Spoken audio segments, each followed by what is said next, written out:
Qu'est-ce qui peut être fait pour désenclaver Mwanda à travers l'exploitation de la ligne aérienne Ndolo-Mwanda en passant par Matadi et Boma? Telle est la question centrale de l'entrevue de ce mardi 3 septembre à Kinshasa entre l'honorable Robert Nyondo, député national élu de la circonscription électorale de Mwanda, et son collègue l'honorable Mwanza Amissi, député national élu de Niragongo et président directeur général de la compagnie d'aviation Dakota. Pour matérialiser la promesse faite à ses électeurs sur la réouverture de la ligne aérienne Kinshasa-Mwanda afin de faciliter le déplacement de visiteurs de la seule ville côtière du pays, l'élu du peuple Robert Nyondo a, avec beaucoup d'intérêt en commun, décidé de travailler ensemble avec son collègue pour la relance dans le tout prochain jour de l'exploitation de la ligne aérienne Kinshasa-Mwanda. 26 places, oui. Alors vous avez ici des petits racks comme dans les avions normaux. Okay. Et les exits d'or, il y en a 3. Aujourd'hui, j'ai le plaisir d'accueillir au sein de Dakota honorable Robert Nyondo, qui est un collègue à l'Assemblée nationale. On est dans le même regroupement politique, donc on est dans la même formation. Comme vous savez, c'est un élu du Congo central.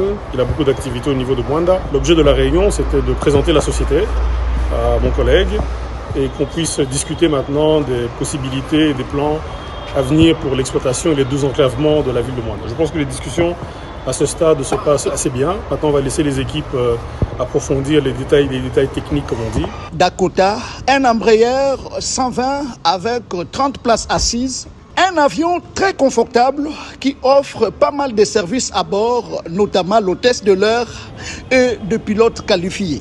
C'est un avion qui peut atterrir un peu partout ici au Congo, en toute sécurité. Et on a choisi Mwanda pour débuter l'opération, parce que Mwanda offre une piste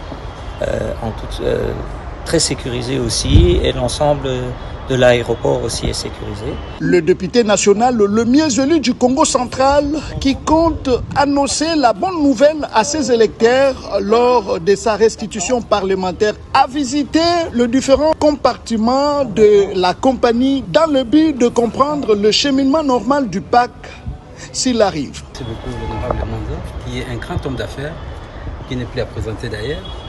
J'ai eu la chance de le rencontrer à l'Assemblée, présenté d'ailleurs par le président de l'Assemblée lui-même, le président Vital Kamerhe. Et il a dit si on pouvait travailler ensemble. Comme j'ai toujours dit, on ne peut pas développer ces pays sans parler des privés. Vous savez qu'on n'a pas d'avion aujourd'hui en Mwanda. Donc première chose, on va commencer par payer une collaboration entre Dakota et moi-même, en partenariat, pour que les vols puissent reprendre en Mwanda. Vous savez que pour arriver en Mwanda au jour d'aujourd'hui, il faut faire plus de 10 heures, 14 heures même, voire 15 heures. Et au jour d'aujourd'hui, les hommes d'affaires peuvent se dire errer, parce qu'il y a un homme qui est là, qui a accepté de nous accompagner pour commencer des vols en Mwanda. Pas seulement des vols, parce qu'on a beaucoup d'autres projets ensemble. Entre autres, il m'a parlé des barrages hydroélectriques qu'on peut faire ensemble d'ailleurs avec des Américains. Donc nous sommes là pour travailler. J'ai toujours dit qu'il faut qu'on crée des emplois. Et c'est une façon de créer des emplois. C'est pour ça que j'ai toujours insisté sur la sécurité en Mwanda. Parce que c'est une zone, un territoire touristique. Et sans la sécurité, il n'y aura pas de tourisme.